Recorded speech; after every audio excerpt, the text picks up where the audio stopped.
Tonight is the 29th of August, and this is the third night we're speaking on the Dhammapada. We come to chapter 10, Danda Vaga, violence. Verse 129, all tremble at violence, all fear death, putting oneself in the place of another. One should not kill, nor cause another to kill. 130, all tremble at violence, life is dear to all, putting oneself in the place of another. One should not kill, nor cause another to kill.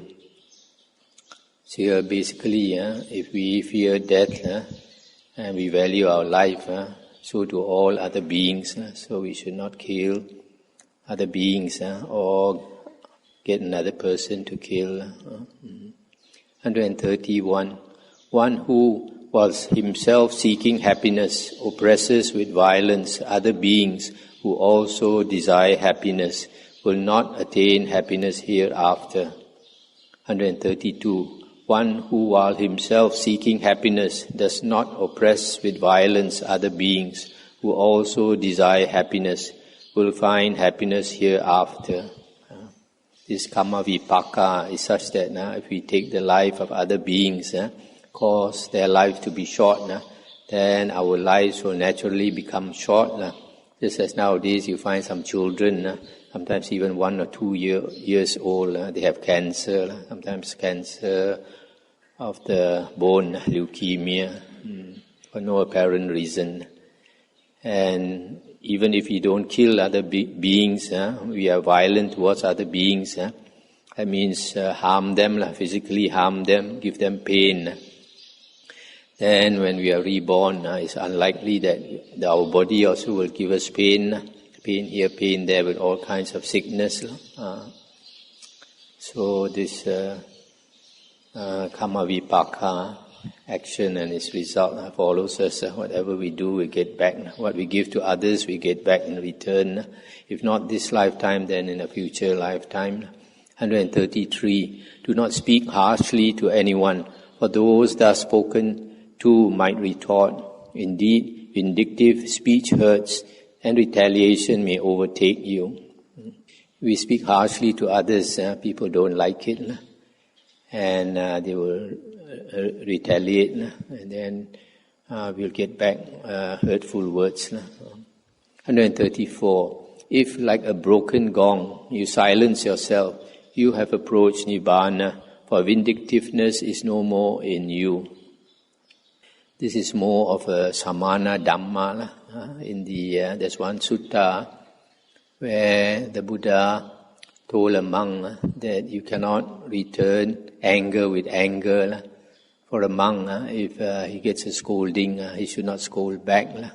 If he scolds back, that is the practice of ordinary people.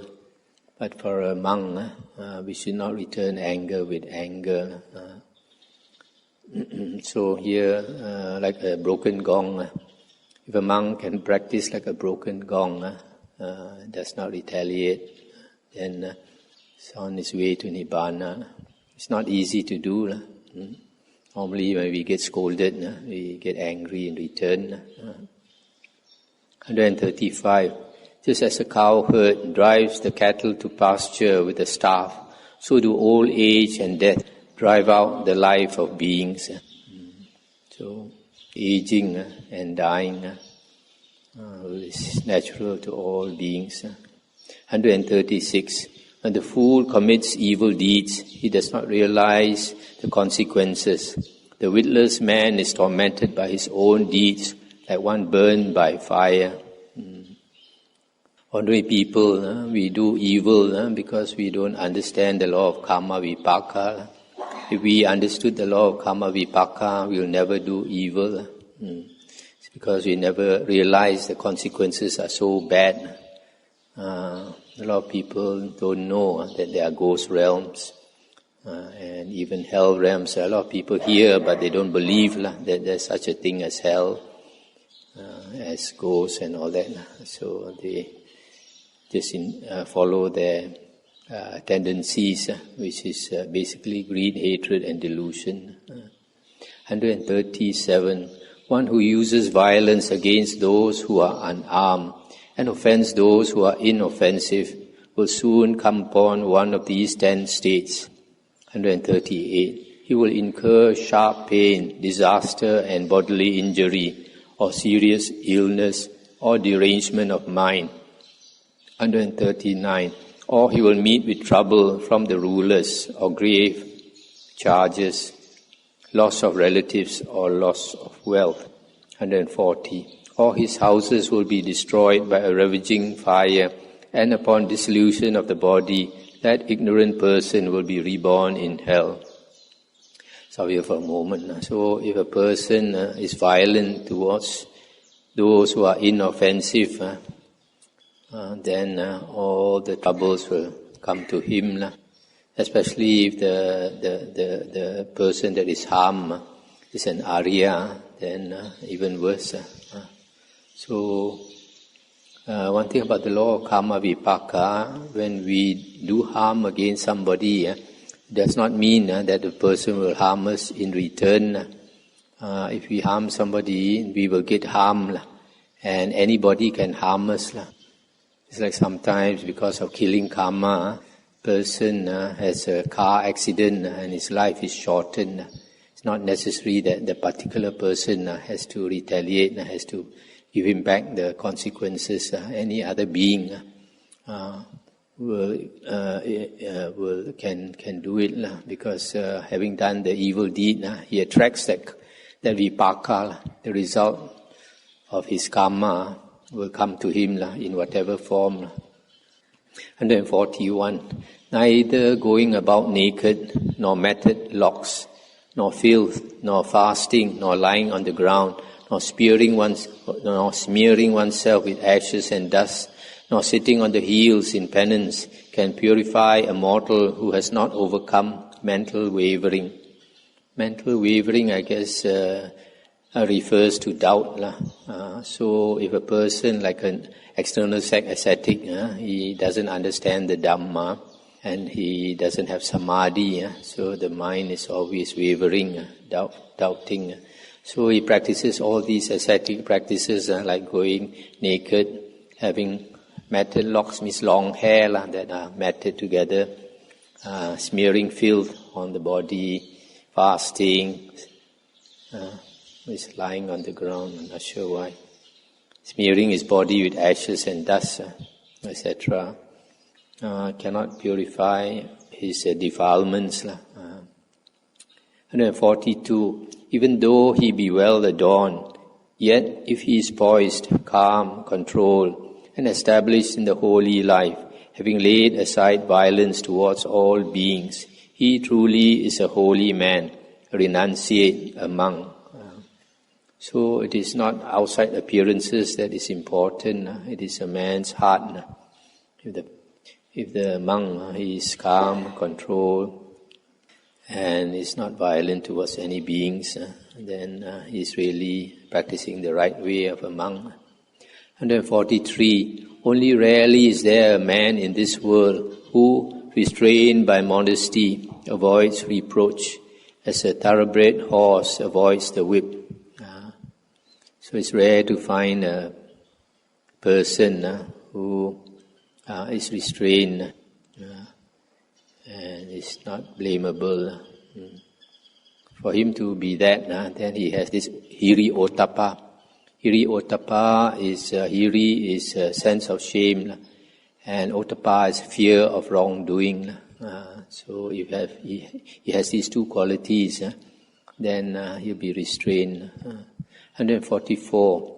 Like a thoroughbred horse touched by the whip, be strenuous, be filled with spiritual yearning, by faith and moral purity, by effort and meditation, by investigation of the Dhamma, by being rich in knowledge and practice, and by being mindful, destroy this unlimited suffering. The Buddha says, if we understand the Dhamma, we know that death is very near, just around the corner, very soon will touch us. Then we must behave as if our head is on fire. Quickly put out the fire, no time to waste. So in the same way, here it says, be strenuous, filled with spiritual yearning, by effort and meditation, investigation of the Dhamma, practice, then you can destroy the suffering that's remaining. This unlimited suffering refers to the round of rebirths that is still waiting for most people. And this round of rebirths is incalculable. Will never end unless we become an Arya. So, if you understand this, then you understand your head is on fire. If you don't make the effort, sooner or later you're going to fall into hell because this samsara is so long. Sometimes you go up, sometimes you go down, and you go into hell unlimited number of times. Ghost realm and all that. 145. Irrigators regulate the waters. Arrow makers straighten arrow shafts. Carpenters shape wood, and the good control themselves. Virtuous people, we always control our emotions, control our passions. Don't let our passions control us. So, as I mentioned before, the Buddha said, an uncontrolled mind is a source of great suffering. A well-controlled and disciplined mind is a source of great happiness. Chapter 11, Jara Vaga, Old Age. 146. When this world is ever ablaze, why this laughter, why this jubilation? Shrouded in darkness, why don't you seek the light? So ordinary people in the world, we like to laugh, we like to be jolly, like to enjoy life. The Buddha said, how can you enjoy life when this world is ablaze? Ablaze with what? Ablaze with greed, hatred and delusion, ablaze with suffering, and shrouded in darkness of the knowledge of the Dhamma. Very few people come across the true Dhamma. If we have already come across the true Dhamma, we should not waste this opportunity. 147. Behold this body, a painted image, a mass of heaped up sores, infirm, full of hankering, with nothing lasting or stable. So our body is like a painted image, especially people put makeup. As the Buddha says, a mass of heaped sores, infirm, sick, full of hankering, full of wants, hankering after this, hankering after that, desiring this, desiring that. But there's nothing lasting or stable in this body. So you always have to remember that the Buddha says, our body is no different from a corpse. In a few more years' time, our body will be a corpse. And even that corpse also won't last. That smelly, bloated corpse, the blue-black corpse, even that also will break up and disappear altogether. 148. Fully worn out is this body, a nest of disease and fragile. This foul mass breaks up, for life ends in death. All lives must end in death. And this body is a nest of disease, especially if your karma is no good. You have all kinds of disease, cancer, high blood pressure, diabetes, heart disease, everything. 149. These dove-colored bones are like gods that lie scattered about in autumn. Having seen them, how can one seek delight? In the olden days, during the Buddha's days, they didn't have proper cemeteries. They would just throw the corpses in the forest and let the animals eat. So you walk to those places, you'll find all these bones scattered about. And if you see them, then you should realize that one day your own body will be like that. So how can you delight in this world? How can you be happy with your life? Because very soon you'll end up there. 150. The body is a city built of bones, plastered with flesh and blood, containing within aging and death, pride and contempt. So this body, this aging and dying is inherent in our body. But we don't understand worldly people are full of pride and contempt for others. Pride with your own body, pride that your body is so beautiful, you're full of strength and all that, and contempt for other people. But very soon, all that you will lose. 151. Even gorgeous royal chariots wear out, and this body too wears out. But the Dhamma of the good does not age. Thus the good make it known to the good. So everything in the world will wear out. But the Dhamma does not wear out. So we pass it to those who have the blessings to receive it. 152. The man of little learning grows old like a bull. He grows only in bulk, but his wisdom does not grow. So a lot of people like that grow old like a buffalo, but wisdom does not grow. His wisdom is like the buffalo. 153. Through many a birth in samsara have I wandered in vain, seeking the builder of this house. Repeated birth is indeed suffering. O house builder, you are seen. You will not build this house again. All your rafters are broken and your rich bowl shattered. My mind has reached the unconditioned. I have attained the destruction of craving. This one we often chant. Aneka jati sang sarang sanda visang anibisang. Yeah. So this one, when the Buddha was enlightened, he uttered these verses. For a long time in samsara, he wandered through the round of rebirths, seeking the builder of this house, the creator. Because repeated birth is suffering. Each time we take birth, we suffer. Even if we are born in heaven, also we enjoy most of the time.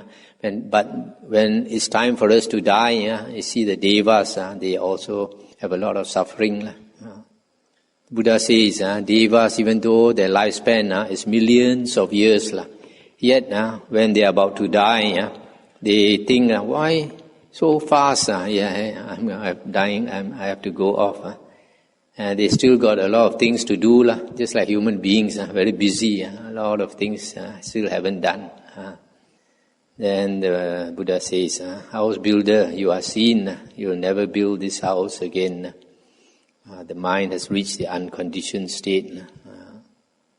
So maybe one day when you are enlightened, you'll also say this. 155. Those who in youth have not led the holy life, who have failed to acquire wealth, languish like old cranes in a pond without fish. 156. Those who in youth have not led the holy life, who have failed to acquire wealth, lie like worn-out arrows shot from a bow, sighing over the past, regretting. So if we don't practice the holy life, when we grow old, we have not acquired wealth, means not acquired blessings, not acquired merit. And then we are like old cranes in a pond, without fish, waiting to die.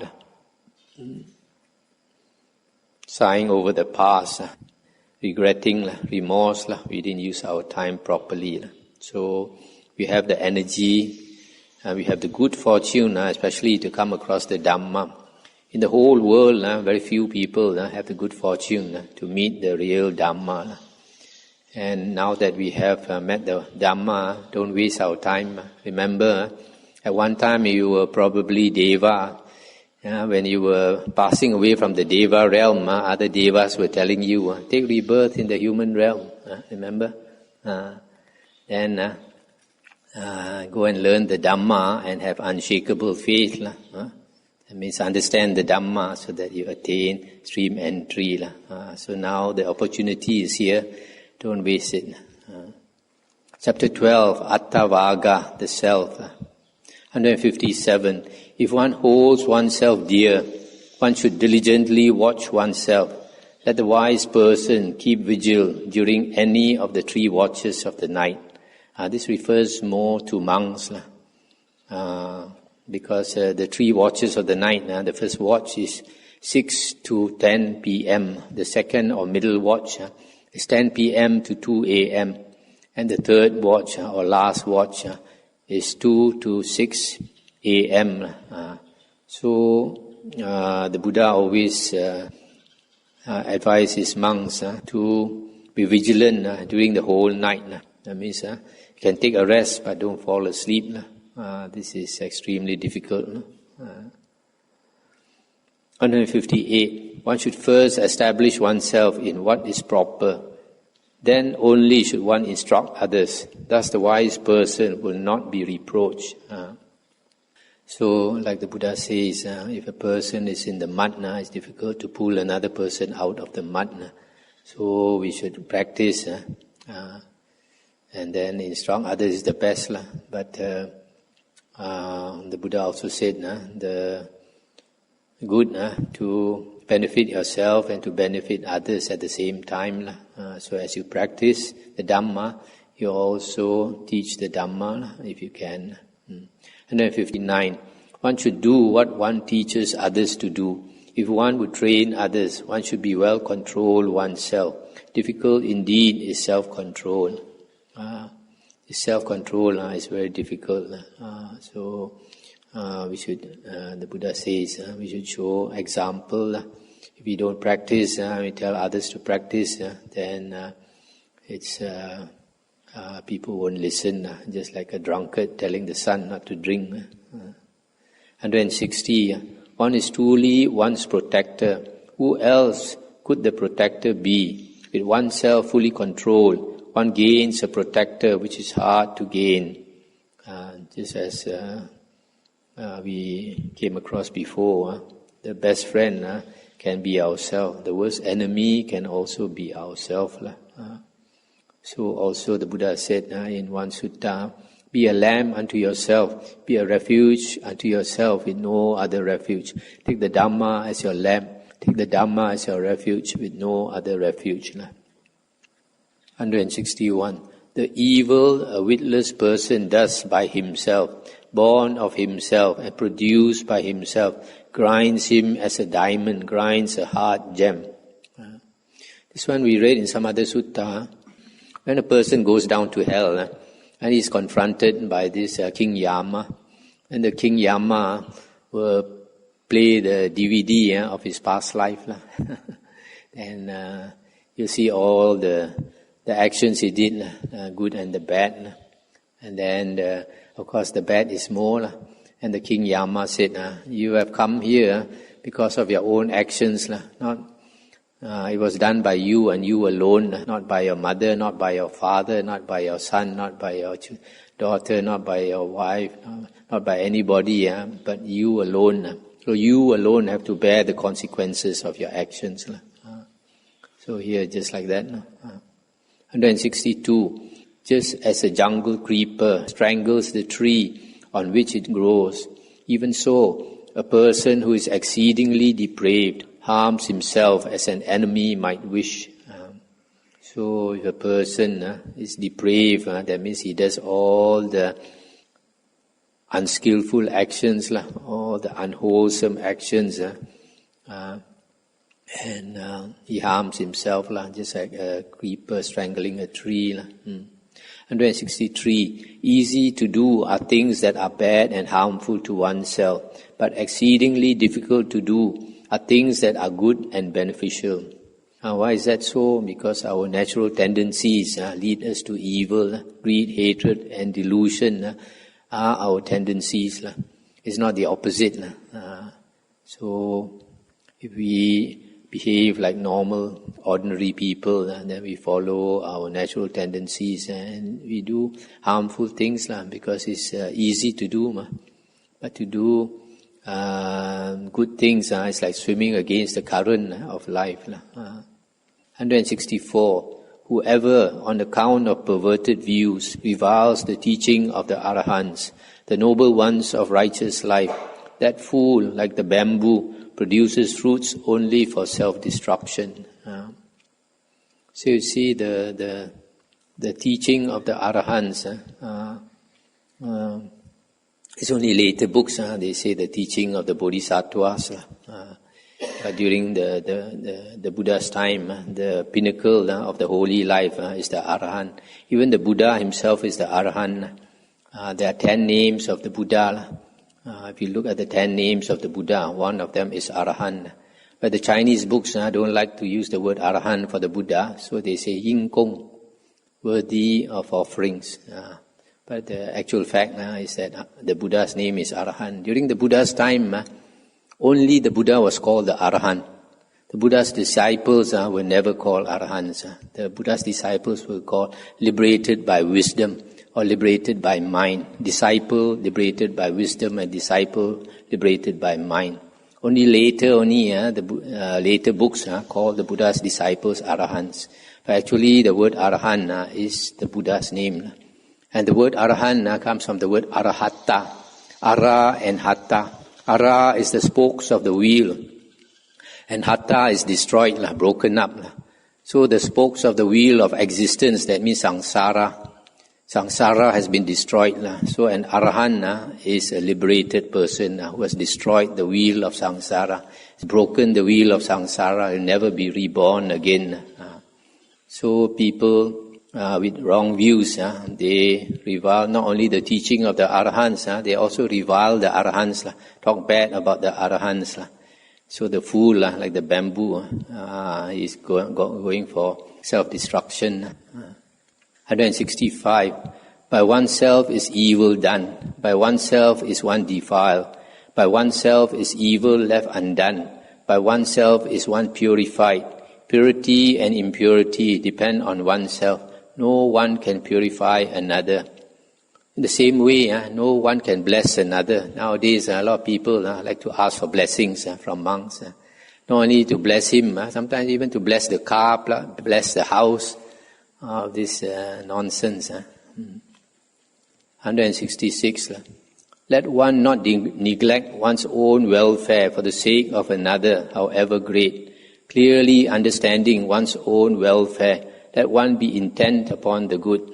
This is another one of my favorite verses. You see, although it's important to help others, but you have to help yourself also. Let one not neglect one's own welfare for the sake of another, however great. A lot of people, we always give some excuse not to practice the spiritual path, the holy path. Although we know death is just around the corner, we say we have to look after our family, we have to look after our children. Sometimes the children are already born and grown old, then they say have to look after the grandchildren. Always all these excuses. But when death comes, death is not going to listen to your excuse. Oh, let me finish looking after my grandchildren first. Chapter 13, Loka Vaka, the world. 167.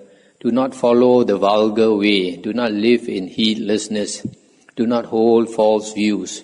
Do not linger long in worldly existence.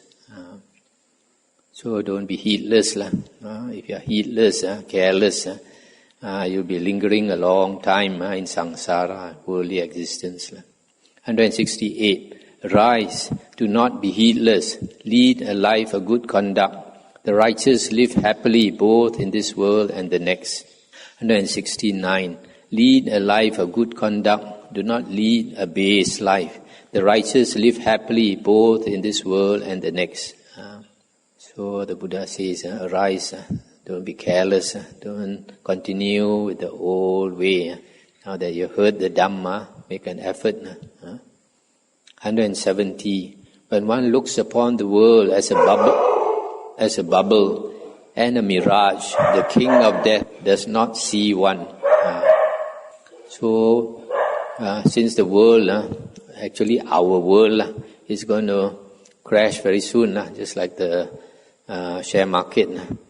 So it doesn't matter whether people say the world is going to end at 2012 or whatever time. Our own world is very soon coming down because our life is so short.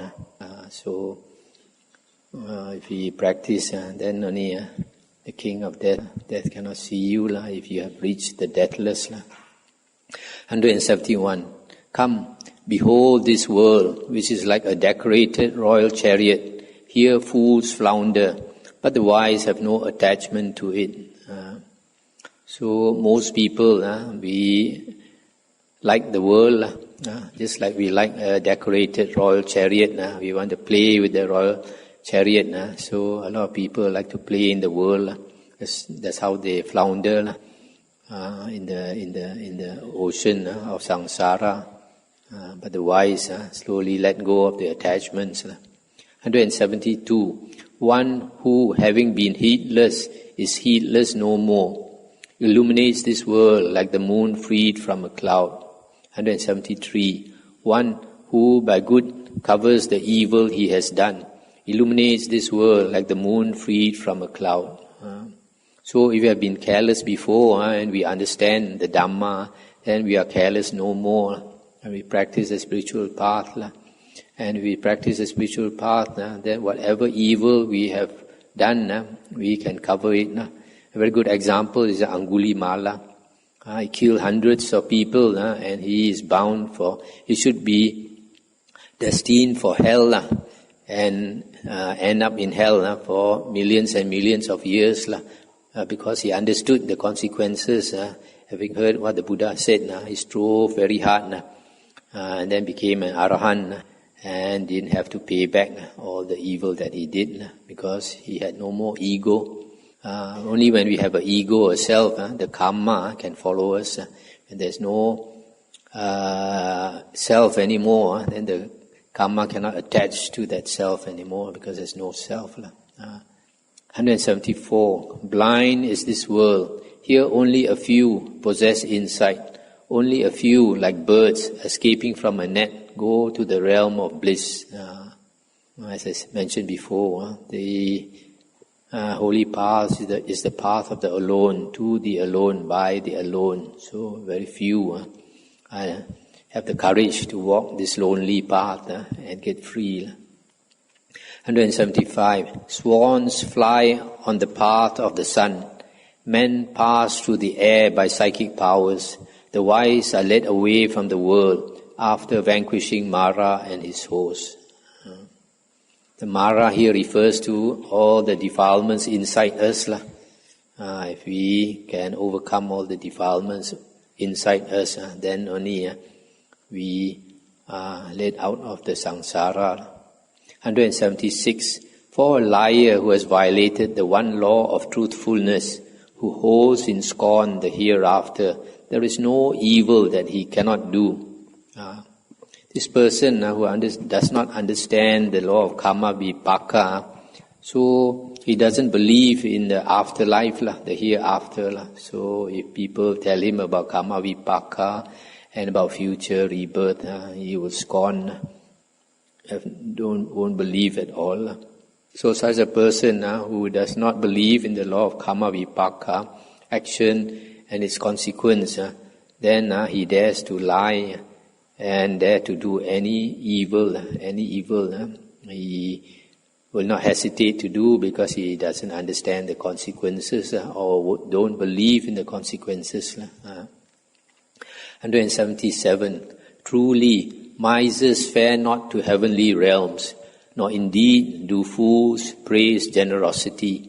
But the wise person rejoices in giving, and by that alone does he become happy hereafter. If we are generous, we make other people happy. So we give happiness when we give things to others, and it comes back to us naturally. 178. Better than sole sovereignty over the earth, better than going to heaven, better than even lordship over the worlds, is the fruition of stream entry. This is another very important saying. In the whole world, the most valuable thing we can get in life is to attain stream entry. Nothing more valuable than become Sotapanna, the first stage of Aryahood, the stream entry, first path, which will become turned to first fruit within the same lifetime. So better than being king of the whole world, or even king of the Deva realm. As a Deva, you are very happy. But if you are a Deva Raja, like Sakha Deva Raja, you are even more happy. But that is nothing at all compared to attaining a stage of Aryahood.